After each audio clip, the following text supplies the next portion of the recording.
Hello and welcome to the Urban Baristas podcast, the show that talks about all things coffee. I'm Braden, Head of Design and Ecommerce at Urban Baristas. In today's episode, we'll be talking about how it all started for Urban Baristas, going from Bondi to Bounds Green, with our co-host Huw Wardrope, CEO and founder. We'll discuss the ins and outs of the start of Urban and Huw's journey from beginning of the brand with some of the best moments through to the moments of wake. So welcome Huw, how are you? Hi Braden, yeah, good. All good here, thanks. Yeah, thanks for coming on today and making time in your very busy schedule to come and chat. I've also done some research into your past and see that you were a broker for the start of your career. Why the career change? Why coffee? I used to work in banking finance. My last job was a broker with BGC. I made the career change probably back in around 2012-13. I used to broke credit default swaps, and then after the financial crisis in 2008, the market really dried up. So I just decided to look for a new challenge, and I was a big coffee drinker, obviously, when I was working, and then I thought there was a big need in the market to bring specialty coffee to the masses. But why speciality coffee? Like for you, what was the difference between that and Starbucks? Was there actually that big of a difference that you wanted to bring it? Yeah, I mean, I was always obviously started very early in Canary Wharf, and I used to drink coffee in all the big chains, and then I used to go back to Australia, and I used to see the difference in quality and how big specialty coffee was back in Australia, and how the chains weren't dominant in the marketplace. And every time I'd come back from Australia after my holidays, I used to get frustrated with drinking some of this not quality coffee. And at the time there was a few specialty guys out there, and I used to just love going to have a coffee there, and I could just really taste the difference. And so that's where my goal of bringing specialty coffee to more people in London and getting them to experience the Australian style specialty coffee, great flat white. And I think from we've been going a few years now, and I firmly believe that once people taste that good quality coffee, they won't go back to the average coffee. So obviously you touched on Australia there as well. Obviously with this being an Australian brand, we would also assume you're Australian as well. Yep. Yeah, I'm Aussie. I moved over to London in 2006, I think it was. So I've been over here a long time. I go back regularly. I basically try and bring that Aussie vibe to the big smoke in London. And you obviously started your first store in Bondi. No, sorry, not Bondi. Bounds Green. Yeah. Why Bounds Green? Why not something a bit more central? Yeah, I mean, Bounds Green is our first store. And it all started back with my mate Jono. We wanted to start this brand, and back then the retail market was very strong, and no landlords really wanted to take a chance on your first on a startup coffee brand. And I had this idea that, well, why don't we start in tube stations so people can get a great cup of coffee on their way to work. And so we did the business plan and whatnot, and I started reaching out to agents, and there wasn't much love from big agents. That no one wanted to put an Urban Baristas, your first shop, into the centre of London or in Canary Wharf or whatever. So basically I kept on hassling TFL, the agent, and then finally we kept going to get rejected. I think we had up of other sites in Stratford and a bit more prominent locations, and then finally the agent called me and said, what about Bounds Green? And I was like, yeah, okay, cool. Like, got out Google and Googled where it was, and then I went up and checked it out, and I'm like, yeah, this is cool. It was an old barber shop, and so we put in the offer, and then 3 months later we got accepted, and that's kind of how we got the ball rolling. So do you think that's also because of the same situation? There's kind of a lack of specialty coffee in London. If you go a bit further out, let's say Hertfordshire, there's quite a lot more than you'd find in Central at the moment. Yeah, I guess so. I mean, Central London's very expensive, so the coffee you can't have huge rents, otherwise it's going to make money. So yeah, I guess that's a point. And obviously, specialty coffee is getting more and more popular. But yeah, you're probably right. Yeah. I see there's also lots of subscriptions and stuff that everyone's tend to start. I think that was a massive bloom from lockdown. Obviously, we're running our own subscription at the moment, and it's been doing very well over the past year. So I think that's also helped to get specialty coffee into homes as well. Yeah, definitely. I think obviously you work very closely with the e-com side of the business, and we started that during lockdown, and it's been a way of getting our brand and our coffee out to people not just located in London. We have subscribers from Scotland. We have all around the UK. At some stage we will be opening up to shipping through to Europe. But yeah, I think it's been a great way of growing the brand. Yeah, for sure. What were your initial struggles of actually opening your first store in Bounds Green? Oh, we had loads. Obviously we've never done anything like this before, and so I had to start scratch and figure out how to open a shop and which machine to buy and which coffee to use, and just thinking of the struggles we had was. So we got the lease, and then we realised there wasn't much power in the shop. So, the coffee machine that we wanted to get, the La Marzocco Linea, drew too much power, so we didn't have enough amps. So then we had to downscale the machine, and there was loads of things that obviously we'd never done it before, so everything was new. Counter design, we made lots of mistakes with wrong materials, wrong design.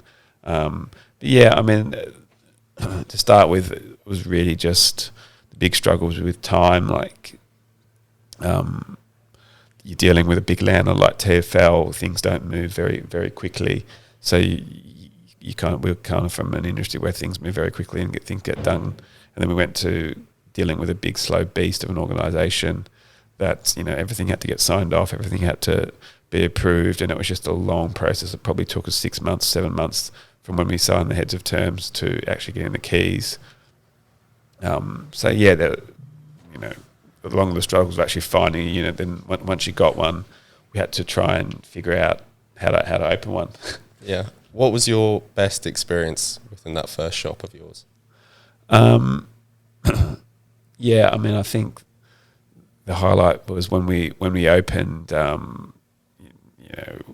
We're getting a lot of interest from the people that pass by when we're doing the fit out, and everyone's popping their head in, and then we finally open the doors, and that first day or second day, there's lines out the door, and people of the Bounds Green area were just so happy that we arrived and something decent in the area.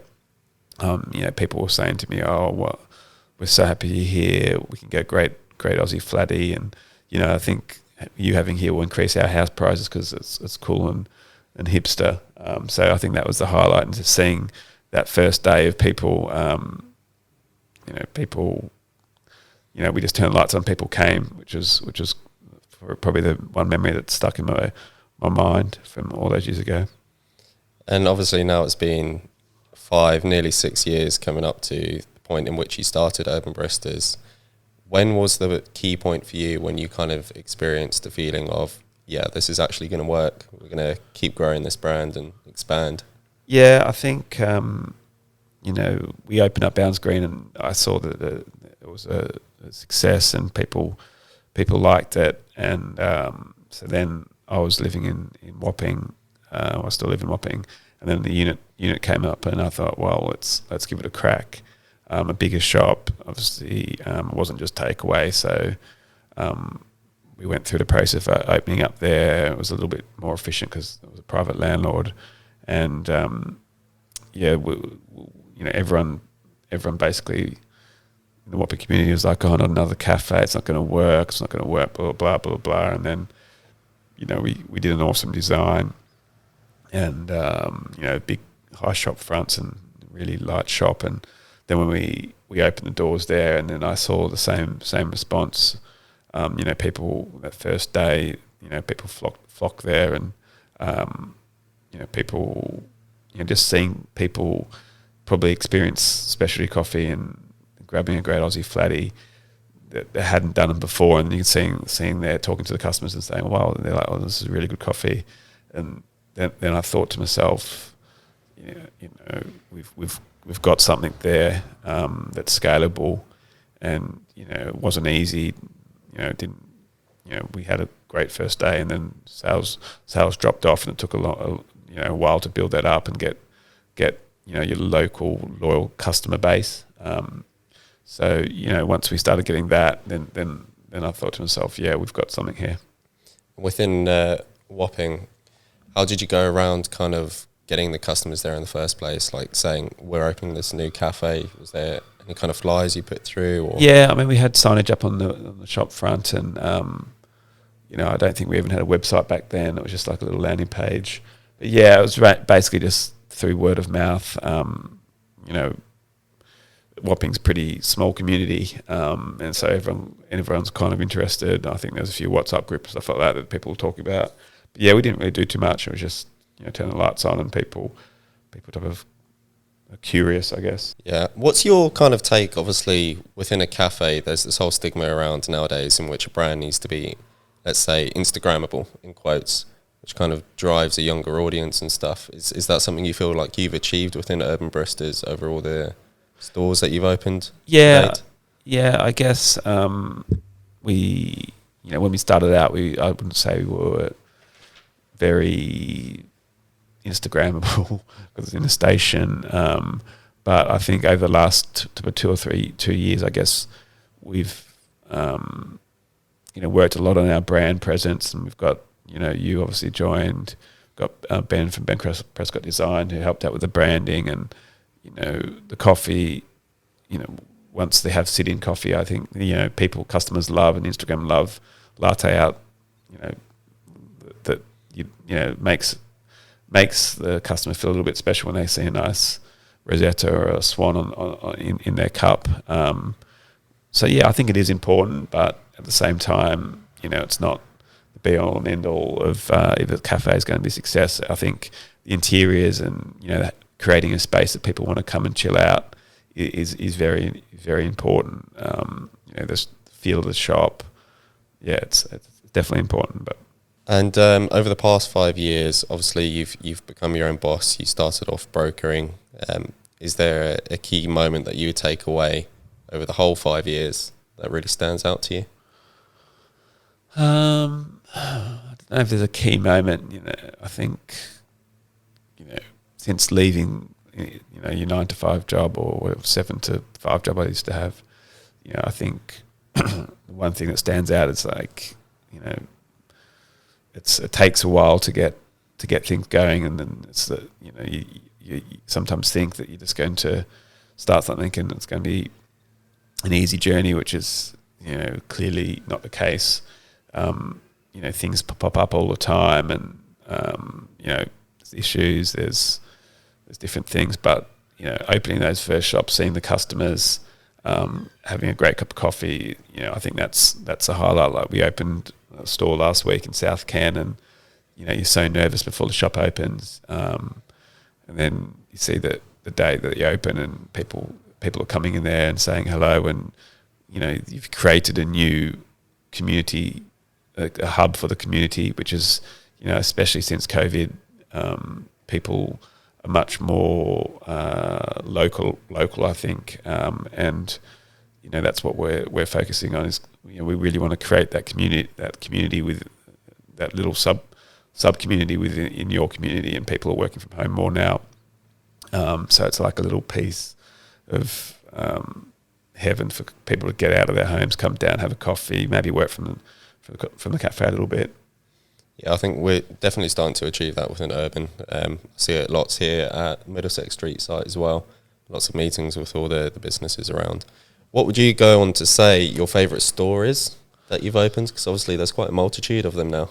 Yeah, it's a difficult one, I guess.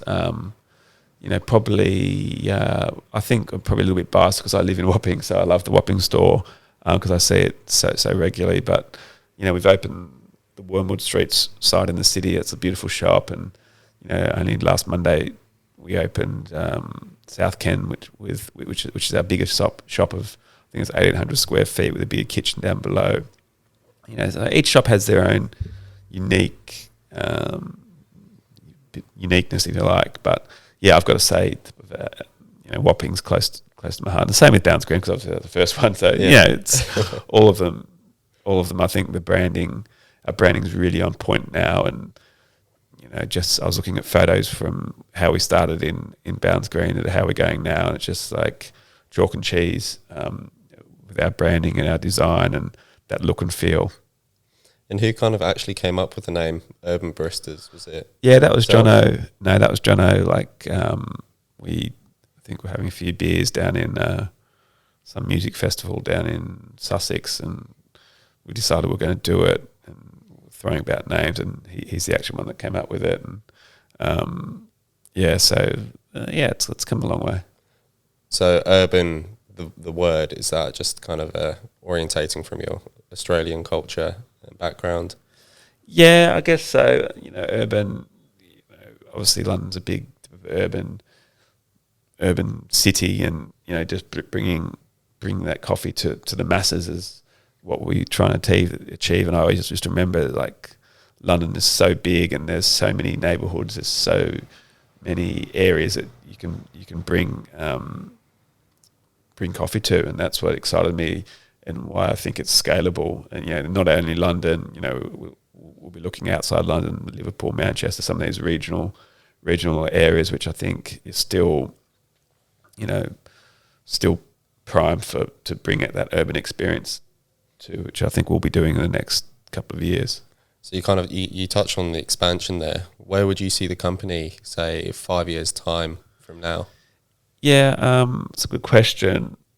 I think the next year we really, we just opened South Ken. We've got a few other tube stations that we're opening. We're going to start working on the new Elizabeth line in Manor Park next week, and then the next really, the big thing we're doing is our own roastery. We've been slot roasting with our friends at Tate, which has been very cool. But we've now got a place in Hackney that we're in heads of terms with. So I think once we get that, that's going to be the final piece in the oven, piece of the pie rather. That really brings us together as a strong coffee brand, and then I guess in 5 years' time we'll continue the shop expansion. I think we'll definitely look outside of London. Once I think there's really three pillars to the business. There's the shops, there's the e-commerce, and then there's the roasting. So that we'll just continue to grow those businesses. I think there's a lot of improvement. Big market for the e-commerce and also pods. So I think there's really three elements to the business. And if we kind of strip everything back down to your first store, if you could pass on any three kind of vital information to someone who's looking to open their first coffee brand, coffee store, what experiences would you want to help them avoid? I think the number one thing is, I think that we did well was we started quite small and didn't overcapitalize on fit out, rent and rates. So I think you need to just realize it's you've got to keep your rent and rates at a manageable level, and we always aim for like 10% of turnover. And don't go signing a lease for $100K a year, because to turn over £1 million is very, very difficult. And you have to realise that I think your people are vital to the success of this kind of business. And I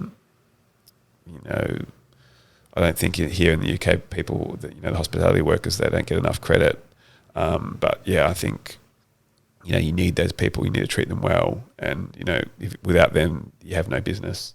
So don't overcapitalise, treat your people well, and then just focus on trying not to do too much. I think at times, you think you get caught up. Oh, let's do this, let's do that, let's do more food, let's do this, let's do alcohol. Let's just focus on what you're good at and do that better and double down on what you're good at. I think that's kind of three points I'd help out, and also get a good coffee roaster with someone.